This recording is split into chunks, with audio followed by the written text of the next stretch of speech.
लगता है मुझे वही 2017 का जो आज हो रहा है, मैं बिल्कुल उसको उसी नज़र से देख रहा हूं। मैं आपको भी दिखाना चाहता हूं, अपनी कौम को। प्लीज़ अपनी आंखें खोलें।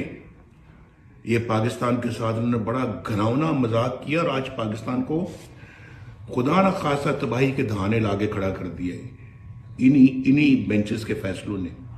और आज फिर कोई पता नहीं फैसला जो करने जा रहे हैं, और वही 3 जजेस जो उस वक्त भी नवाज शरीफ को डिस्क्वालीफाई करने के अंदर शामिल थे, उनमें से यही लोग, बाकी तो रिटायर हो गए हैं। ये साकिब निसार रिटायर हो गए हैं, जस्टिस खोसा रिटायर हो गए हैं, जस्टिस वो जो शेख साहब थे वो रिटायर हो गए हैं। तो मुझे ज़रा बताएं कि आज कौम को जवाब देंगे कि नवाज शरीफ को क्यों भाई आपने डिस्क्वालीफाई किया था, और ये दिन दिखाया आज पाकिस्तान को कि पाकिस्तान इतना